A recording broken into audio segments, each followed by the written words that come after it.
Good evening, ladies and gentlemen. Welcome to the Tuesday night advanced lecture at the Los Angeles Chess Club. This is month of March 2016, and we'll be talking about tactics this month. But as you know, we have the 2016 candidates tournaments also going on. So today was round 9 and very exciting day.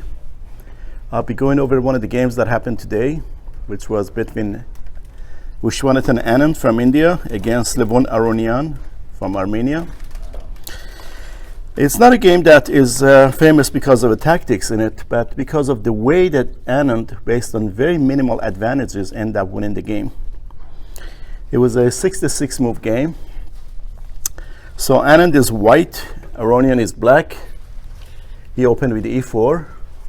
Aronian opened with e5. Knight f3. Knight c6. So I read somewhere that before this game, Anand had this position 369 times as white, and he won 356 times. That's an impressive record. Usually when this position happens at the very highest level, you see the Roy Lopez. Moves like bishop c4, Italian, or possibly two knights defense, or even a Scotch are also possible. But in this game, Anand preferred to play quiet Italian opening, which was a little bit of a surprise to Aronian. So he opened with bishop c4. Black played bishop c5. And as you know, in this position, white could go for Evans' gambit. It's kind of dubious gambit, even though Kasparov beat Anand in one game in a major tournament a few years ago. And it's perfectly playable. Hugo Piano started with c3 followed by d4. It's perfectly playable also. It doesn't have a great reputation, but if you're a kind of player that you think over a great number of moves you could outplay your opponent, a quiet Italian might work better, and that's what Anand did. So d3 is also perfectly playable. Knight c3 is playable. He castled. So as you see, in the first 4 moves, white fully developed his king side. His queen side is still untouched, and now he pays attention to developing the queen side. Black played d6. Typical move, opening the other bishop diagonal. And d3. Black played knight f6, also getting ready to castle. And in this position, if white plays knight c3 and black castles, then we would have a purely symmetrical position, which was one of the ways the game could have turned.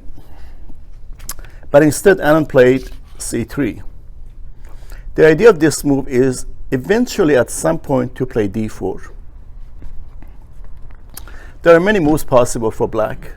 Bishop b6 is playable, a6 is possible, castling is possible, but black played a6 move. And white played a4. The idea of this move is to gain a space, basically to prevent b5, and also at some point maybe b4, b5, or b4, a5. After a4, black retreated the bishop all the way to a7. So black has invested 2 moves in this piece and looks like on a fantastic diagonal, having an eye on the white king on the a7 g1 diagonal. So in a way you could say this bishop is black's star piece, and of course white should try to challenge it with his own dark square bishop. Bishop e3 immediately is playable, but black may take, pawn takes, and white ends up with double pawns, which is not terribly bad in the center, double pawns. Plus that the f-file, that we would have a half-open f-file for white against the black king. So that was perfectly playable. But one idea that has been very popular recently is to bring the knight on b1 to a3, c2, and e3. So when white challenges the bishops, he does it at a moment when he has a knight here. So black takes, he takes with the knight, and if black doesn't take, then he trades bishops and then bring the knight to e3. So that's the underlying idea behind next 2-3 moves that you're going to see. So white went along with knight a3. Now black came up with a new idea in this game, which as far as novelties are concerned at the very high level, that was a novelty. So with this idea of d4 coming eventually at some point, black realized that this knight is misplaced here. He can't trade it against the bishop because bishop will retreat to a2, and looks like this knight is just a sitting duck here. So Aronian came up with a novelty and decided to shift this queenside knight to the king side. So that was the first time this idea ever happened at the very highest level, which we're not sure exactly whether it was a good novelty or bad one. Because he lost the game, some people may not think too much of this idea. So, but this is yet to be explored. Experience will show in the next few years. He played knight to e7, and now white played knight c2, and he moved the knight to g6, and white played bishop e3. Okay, we're towards the end of the opening around here. We have made exactly, after bishop e3, black castled. And at this point, we have exactly made 10 moves. But Mick recommends that if you want to do your mid-game planning, you ought to do it right after the opening is over. And that's usually different, depending on different openings. Those are moves between moves 8 to 12. So it's exactly 10 moves so far. So black refused to take on e3. So white decided to take. Bishop takes a7, rook a7, and now knight e3. So it seems that both sides are doing their plan of regrouping their pieces to the best squares. One of the important principles of the mid-game is worst piece first. If you ever come up with a position that you're not sure what to do, and that happens quite often in the mid-game, think of one of your pieces that is least active and optimize its position. Worst piece first. Very important principle in the mid-game. So here black made a move that was considered kind of dubious. He played knight g4. The idea is to trade that knight with very well placed knight of white on e3. Of course, white would not take because it brings the bishop out, pinning the knight to the queen. So white played queen d2. When it comes to trading pieces, the good rule of thumb is let your opponent initiate the trade. You'll be surprised how often that happens to be the case. Now, if black wants to trade, that's fine, but it puts a white queen in a fantastic position on e3. And it did. No, I'm sorry. On queen d2, black played a5. This is a space gaining move. Because black has already departed with his dark square bishop, he wants to put all the pawns in dark squares, as you will see in this game. It will happen with the king side pawns also. So played a5, and white finally managed to play d4.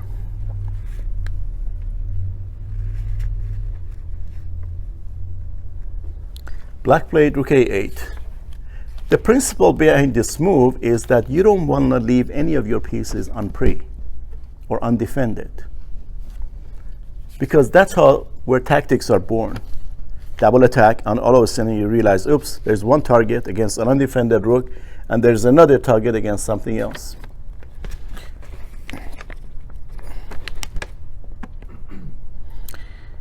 So here, white played d takes e5, opening up the game. Black played this knight takes e5. White traded knights, knight takes e5, this knight takes, and this is our position. Bishop b3. So the opening is pretty much over. This is a good time to analyze the position and see who is better and how much by what. So let's assess the position.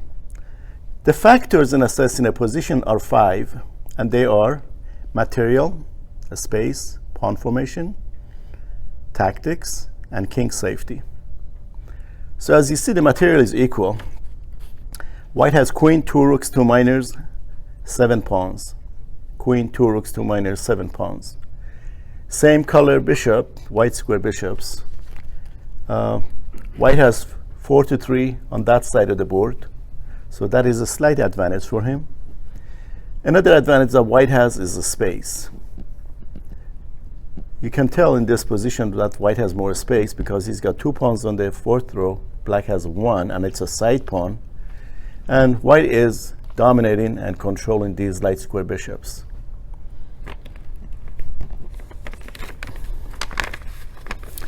It's black to play, and f4 is coming sooner or later. It's just a matter of time, right? So masters usually don't wait until one of the pieces, especially knights, come under attack with the pawns, and then they move that piece.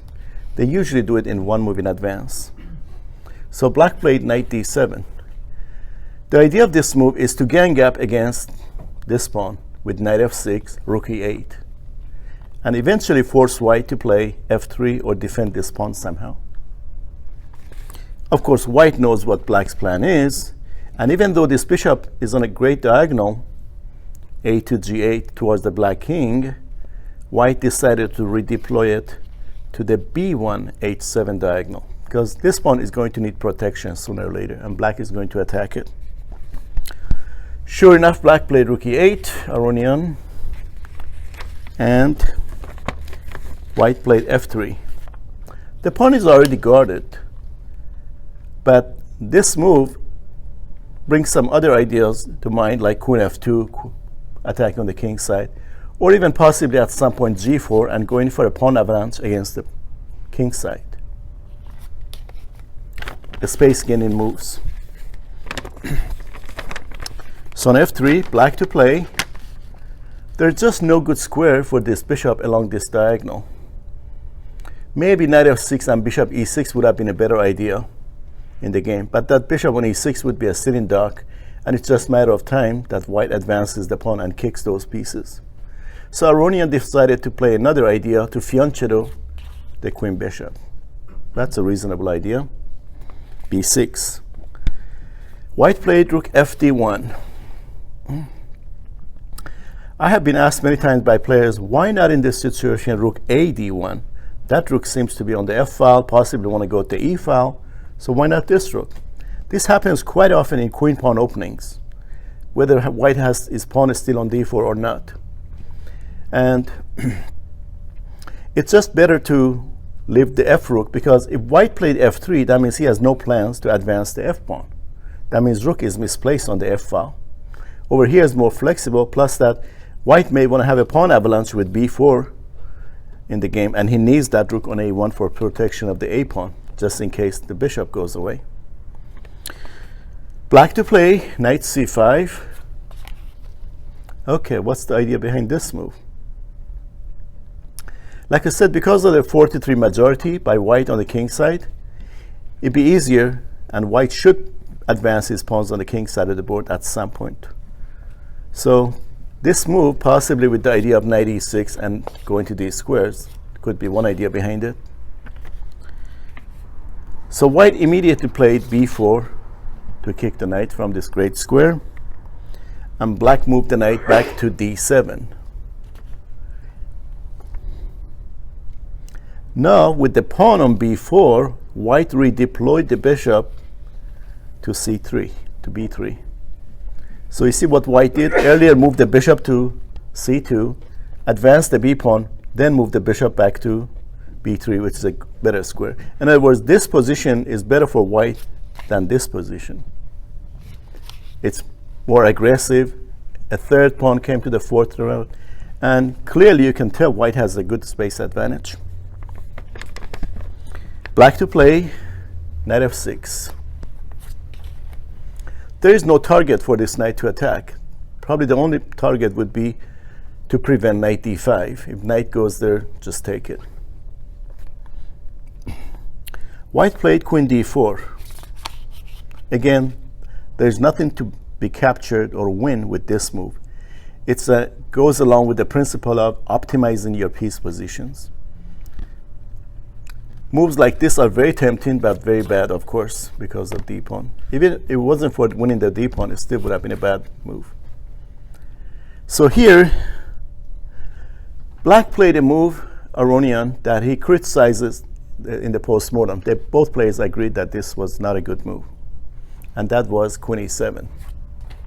Instead of this move, Aronian could have played Bishop e6 and challenged. This is White's star piece. When your opponent has a star piece, you want to challenge it and you want to trade it. So that would have been the preferred move. And of course, White would not want to take because Black has two good ways. Pawn takes or Rook takes. They're both perfectly good moves for Black. So that's what he should have done. He played Queen e7, and in the postmortem, Anand said he was happy to see this move because now his advantage is very tangible. It's still not a winning advantage though. So White played knight d5, pretty much forced trading knights. Black has to take, because if he goes back, White will take and give Black double pawns, whether he takes with the queen or pawn. So Black pretty much has to take, and after it takes, Bishop takes, White's advantage increased even more. Black played Rook a7. And of course, the idea of this odd square for this Rook is to eventually challenge that bishop with Bishop e7. It's White to play b5. This is an example of a space gaining move. It gains more space. Black is very cramped here. And as your space advantage increases, that makes it much easier to win games. So sure enough, Black played Bishop e7, offering to trade bishops. So like I said, you always want to trade pieces on your terms, not your opponent's. So White plays c4. Now Black is really having second thoughts about trading bishops because he knows if bishop takes, pawn takes, and this c-pawn is terribly backward pawn. And that's what would make Black lose, as you'll see in the game. On the other hand, what can Black do? He cannot afford not to trade because it's just a matter of time. White increases advantage and eventually shifting this Rook to the king side and mobilizing the king side pawns. It's going to be slow torture. So Black played Queen e5. Black has done all the right things, namely putting his queen side and central pawns opposite color of his opponent's bishop, and now he's going for trading queens. So at this level, games like this often end up in a draw. Yes, White has some space advantage, but it's not big enough to win game. So Black to play Rook ac1. Black is anticipating Black eventually will take, and White will take with a c-pawn, and he wants to build pressure against this c7 pawn.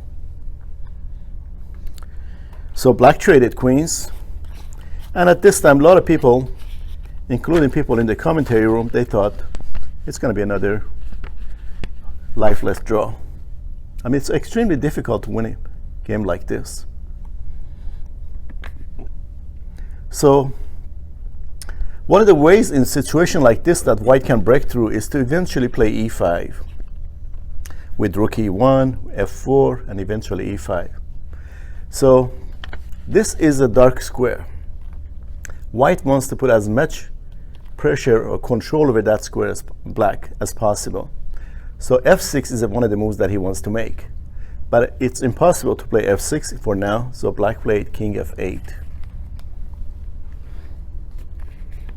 And we're getting close to an endgame. And as you know, in the endgame, kings are very important. You'll see a big difference in this game between this white king against the black king. As you know, they say in endgame, kings are as strong as a rook. In the opening and middle game, you hide the kings and make sure you pamper it. It doesn't get any checks and everything. But in the end game, king is another fighting piece and should participate in the fight just like the rest of the army. So he played king f2. You could say this is the early middle game position now with heavy pieces, two rooks and a bishop. I'm sorry, end game, right. king f2, and black played king e7. Black knows that this pawn is going to be extremely weak after trading bishops. Bishop takes, c pawn takes. So he wants to protect this pawn with the king also. White to play f4. So, like I said, white's goal is to play e5 eventually. And black wants to make it difficult for him. So f6. Okay, another idea behind f4 was to swing this rook to the king's side via the third row. So the move suggests itself, right? Again, based on the principle of piece optimization. Both sides are improving their piece positions. Usually when you exhaust your piece positions, the next step to improve your pawn structure. And if you exhaust that also, then improve your king position. So white is concurrently doing all those. Rook c3. Now Anand, at age 45, he's really looking forward to challenge Magnus Carlsen, even though in the last two encounters he failed. But he feels like being a 5-time world champion, more than anybody else in history of chess, he deserves to be, selected to challenge Carlsen. 5 times he's become world champion. So he has that record. So that's why he's playing extra hard. In position like this, many grandmasters agree to a draw. It's just so difficult, gonna take so many moves, but Anand is pressing extra hard. So king c3, king d7, rook h3. Attacking the undefended h pawn. So what would be a natural move? h6. And put in another pawn, the last pawn, in a dark square. Of course, white continued to harassing those pawns. Rook g3, and black played rook e7. Now it's very difficult to tell which one of these weak pawns black should be defending with the king. He can only do one of them, right? He decided to defend the c pawn. As it turned out, it would have been advisable for him to go back after trading bishops and defend the g pawn with the king on f7. So that, you could say, there was a little bit of flaw in black's planning.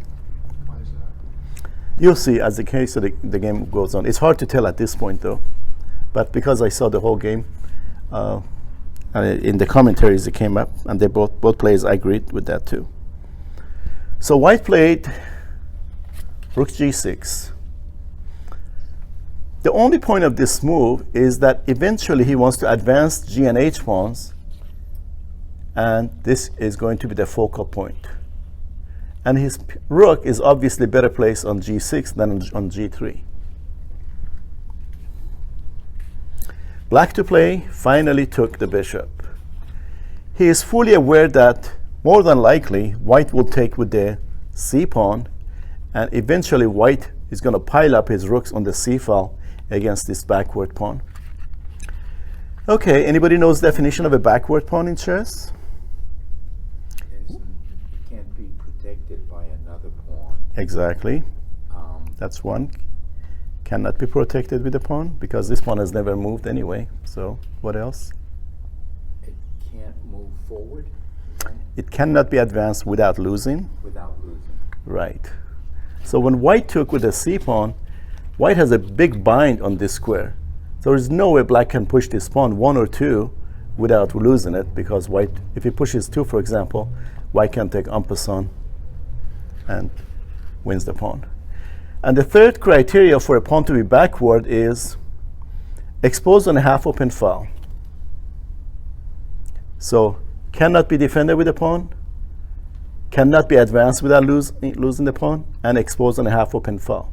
That's the definition of backward pawn. We have many types of pawn structures and pawn definitions in chess. We have double pawn, isolated pawn, backward pawn, like in this case, passed pawn. These are some of the types of pawns that we have. It requires that it has the file in front of it empty. Right. So black to play. He figured white has not piled up on this file, so I might as well go over here and put pressure on the E file against this pawn. So play rook a8. White improved his king position, king f3, and black played rook a e8. Instead of this idea of redeploying this rook to e8, like I said, he would have been better off to move the king to e8 and then f7. And white only has 2 rooks. Assuming at some point he doubles up on the c file, black can defend very passively but solidly with this rook to d7. And white could not make improvement. The game could have very well been a draw had black came up with this idea. Of course, white still has some advantage.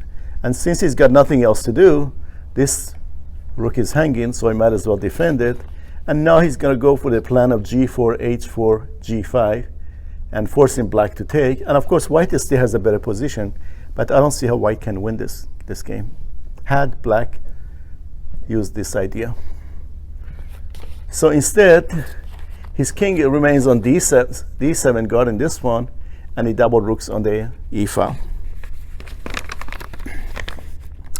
White, okay, this is a very good position. This is a good moment to come up with planning. Anand used a beautiful plan and won the game starting here, a decisive turning point in the game. How do you think white should make improvement in this position and improve his position even better? He already moved to f5? No, the pawn is still on f4.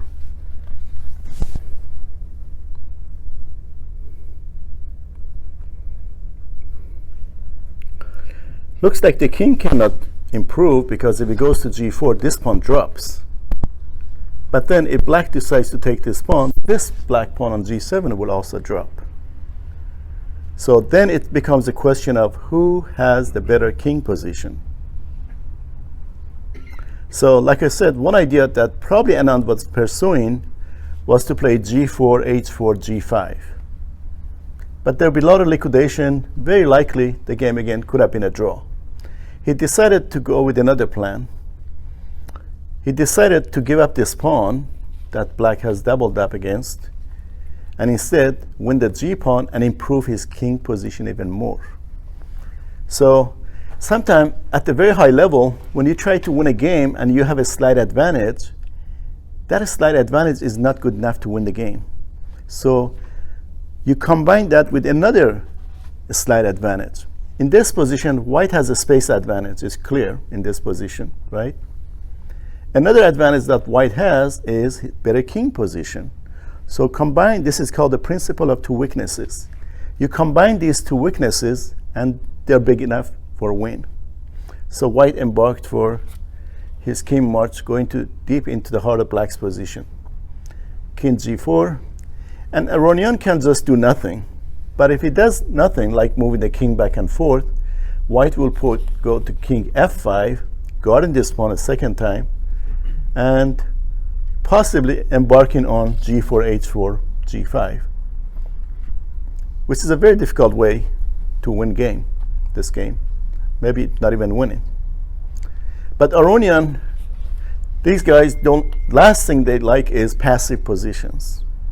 So they want to do something active. So he decided to win this pawn. So he figured once he wins this pawn, and of course he's going to give up the g7 pawn for it, maybe that rook can go after this pawn, and the a pawn can become a powerful passer. And it's a reasonable plan, perfectly reasonable. So play rook e4, white play rook check first, king went to c8, d8 would have been the same, and very interesting decision. You think white should trade a pair of rooks or not? This is what made Anand win this game, this correct decision that he made at this point.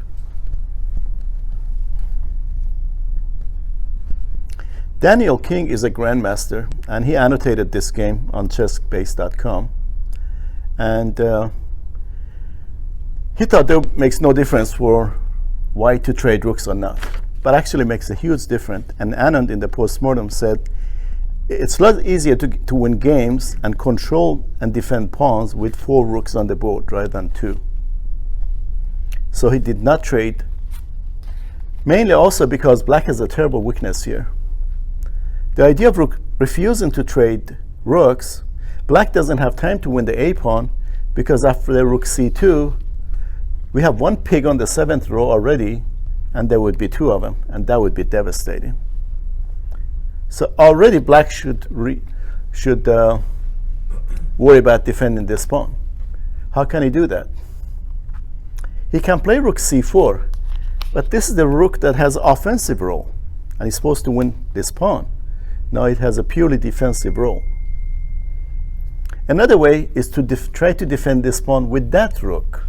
So he figured he need this rook to go after the A pawn and possibly the B pawn next. So he played king b8. The correct move would have been king b7, even though it's hard to say what difference would it make. It will come like 10-15 moves later as to why king b7 was the better move. It's very difficult, even for a super GM like him, to see at this point king b7 or king b8. But he played king b8, and you'll see why king b7 was slightly better. So it's white to play. Sure enough, rook c2, doubling up on the c pawn, and of course black defended with rook c8. And now white can go after these pawns and try to queen this pawn, but black will take this pawn, and then possibly this pawn and this d4 pawn also, d5 pawn, and then black will have too many pawns, and his king is already here. This is why Aronian decided to keep the king on close to the center and queen side, because he anticipated at some point he's going to win this pawn, and his king needs to nurture these pawns and try to queen them earlier. So these pawns are very weak. When your pawns are broken and the center pawn is gone, these are isolated pawns, and it's just a matter of time before they fall. So first things first, white doesn't want to give any counterattacking chances to black. He already put this rook in a passive position, defending this pawn. This is black's most active piece right now, so he simply defended the A pawn, the base of this pawn chain. Of course, black could go after this isolated pawn with, say, rook d4 next, but then white will have some counterattacking chances too, going after those pawns. Sure enough, black played rook d4, and king activity, king f5. So His Majesty is dealing personally with those weak pawns. He played rook takes check, and white played king f6. So far, so good. Okay. Now it seems that after this check, white is in trouble, because if he moves the king, say over here, black can go, for example, rook d3 and check next, and white king is wandering all over the board. Instead, white opposed the rooks, knowing full well that after rook takes, king takes, rook here, he's going to lose the f pawn. But he still has a majority 2-1 on the king side. And so this happened. Rook takes, king takes, rook f5, king g6. One reason Anand went into this ending is because of this next move that he has now. What should white do now? Taking this pawn is very tempting, but it fails to rook check and win the h pawn. So what should he do?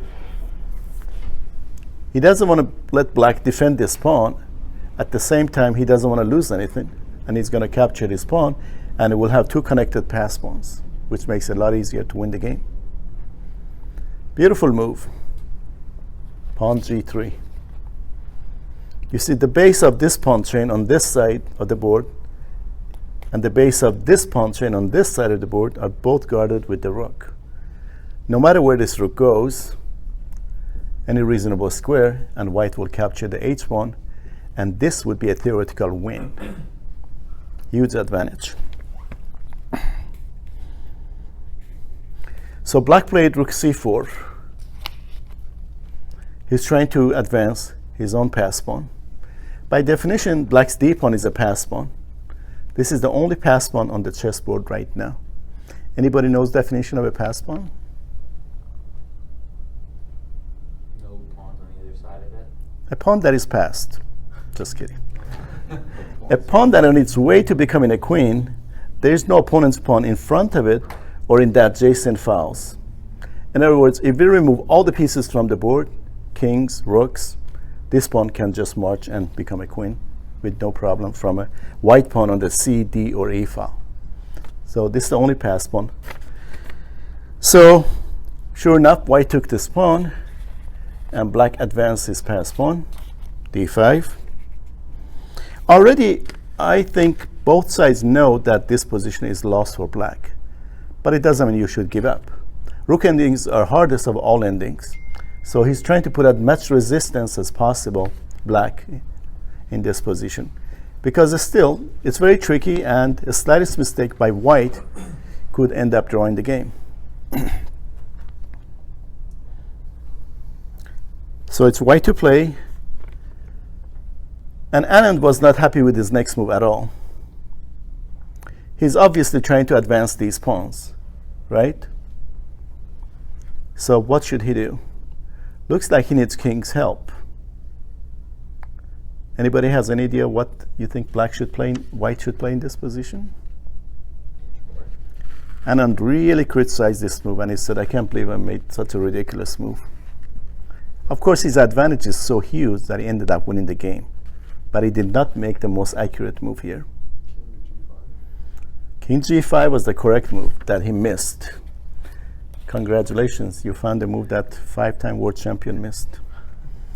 The idea of king g5 is to secure this square. This rook would have no squares around here, and instead of pushing the g pawn, even though it's one square more advanced than the h pawn, to advance the h pawn and win. Had he done this, it would have been a lot easier for him to win this game. Instead, he actually said, I considered king g5 and I picked up the king, but for some reason I dropped it on h5 square. So that's how he explained his oversight. But like I said, he's got two connected pass pawns, can always beat one pawn, plus the rook here. So it's a theoretical win already, even with king h5, which was not the best. So black to play. This is all black has. Might as well try to advance as much as possible. He played d4, and white played g4. And he played d3. With d3, black is trying to play rook c2 next. And of course, white cannot afford to take, so move the rook somewhere. And then takes this pawn. And then it's a matter of one pass pawn against another pass pawn. So it could have been maybe a draw, even though white, because of his better king position, white is still better. So Anand here made the, what should white play in this position? Rook d2 again fails to rook here. And after rook takes, and white could still win. He's got such a huge advantage. But the most accurate move is h4 to guard the h1.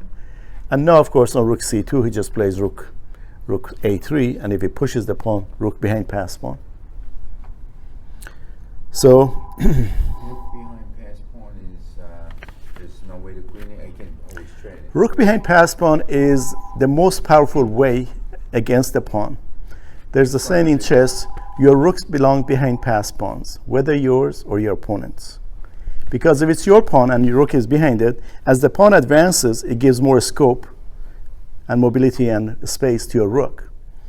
If it's behind your opponent's pawn, again, as he advances the pawn, you have better scope for your rook. So rook always behind pass pawns. In front of it is you get cramped. There was one game that I played against the master, and both of my rooks were in front of both of my pawns, just the way they're not supposed to be. So it took me a very long time to win that game, but that was very much an exception.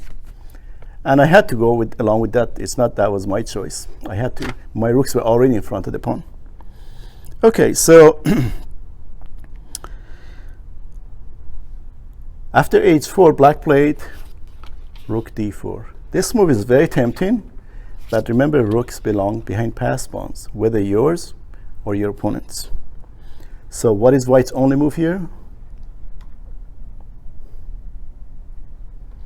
If this pawn gets over here, he's going to have to give up a rook for it. And white pawns are not advanced enough to say that it's winning, even though it's very unclear. But the safe way to go is to just block the pawn. Now, this is a time that white is willing to give up his a pawn and win this pawn instead. So if black stays passive, it's just a matter of time before he loses and white advances king and pawns together and wins. So it's black to play. What should he do? Rook takes, rook takes. That was one way to go, but it seemed that these two connected passed pawns, they're just way too advanced. White just marches the g pawn, and that should win the game. Instead, black decided to activate his king. Remember I said earlier, king b8 or king b7? King b7 would have been slightly better. This is the reason, this is the moment to say why, had black played king b7, it would have been preferable. Because had he played king b7, now he would have had this move. And it's a battle of 3 against 2, and black will get a passed pawn. So, but it's very hard to, at that moment earlier, to anticipate all this.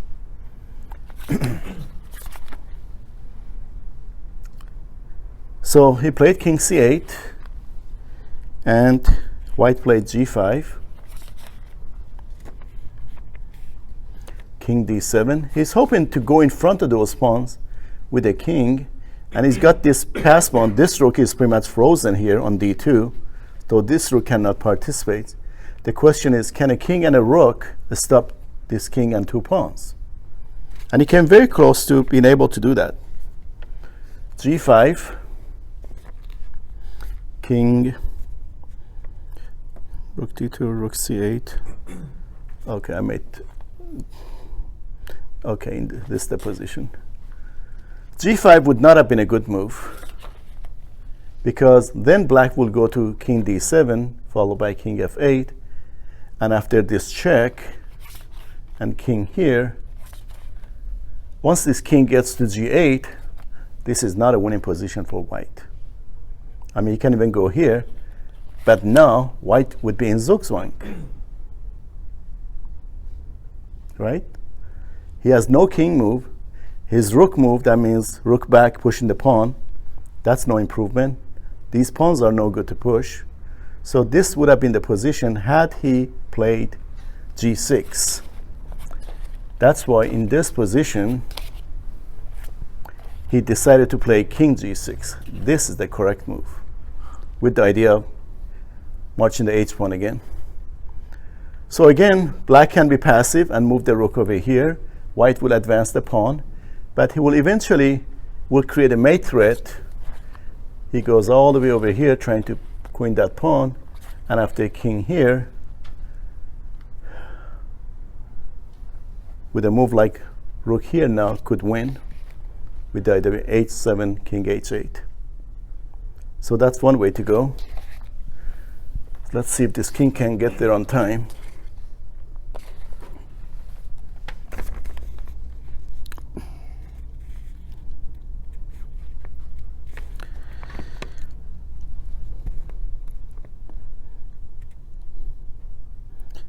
King g6, and here black decided to win the h pawn. Two connected pass pawns are extremely powerful. So eliminated one of them, but that means it at the cost of giving up his pass pawn. So white took here check, which helped the black king to get closer to go in front of those pawns. And what should white do now? He can play king g7 at any time. Black cannot prevent it. But if he gives this pawn to black, then it becomes a rat race again, one pass pawn against another. So first things first, he guarded his a pawn. The timing of this defense of the a pawn is very important. So here, what black should have played was rook g4. This was a very important move. And it may not save the game, but it would have put a heck of a resistance. And it would have been very difficult for white to win from this point. Instead, black played rook c4. And both players, Aronian and Anand, in the postmortem, they criticized this move. Now it makes it easier for white to advance the pawn, the king, and then the pawn next, king g7. So the computers at this point, after rook c4, king g7, all of a sudden they showed 5 points for white, which is decisive. 2 points wins, 5 points definitely winning. King g7, black played king d7. Now black finally decided to create a passer and push the c pawn. White to play g6, based on the principle of pass pawns should be pushed. Black to play c6.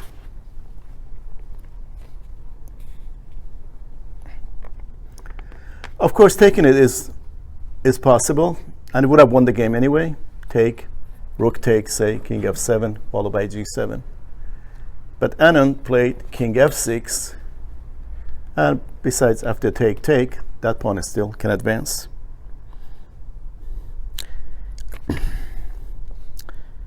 Sure enough, black took, and white played g7. It's very important to advance your pass pawns as quickly as possible. For one thing, it ties up this rook now to prevent black from queening the pawn.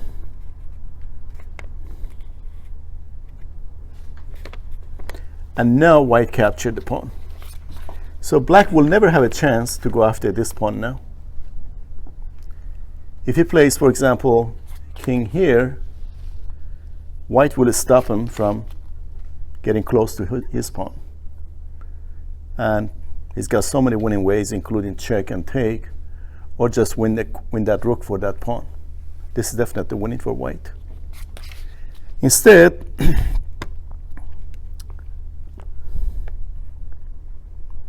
black played rook g1. So the point of this move is not that clear.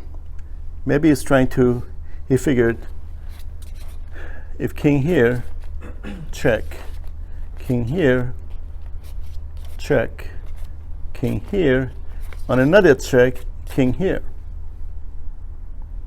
And of course, now if the rook comes back and try to check from behind, then rook g3 prevents that, and the pawn will queen.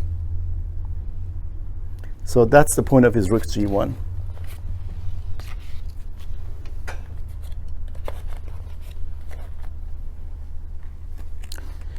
It's white to play. This king is on d7. White played rook check, forcing black to make a decision whether he should go to queen side or king side. Black played rook e8, trying to prevent this king from going here, and g8 and pushing the pawn. So he gave another check to drive the rook away, the king. King d7, and now rook e5. Anybody knows the idea behind this move?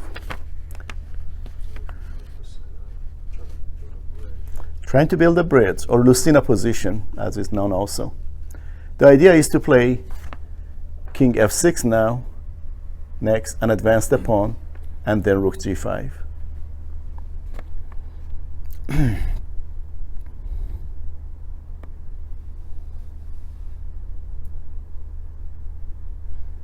I guess white's king is on f7, on f6, sorry. White just played rook e5, and the idea is to go here and push the pawn. So after rook e5,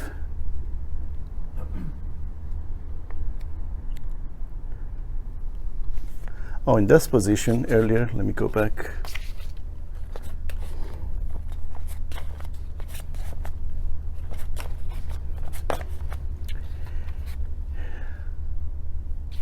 instead of rook g4 that he should have played earlier,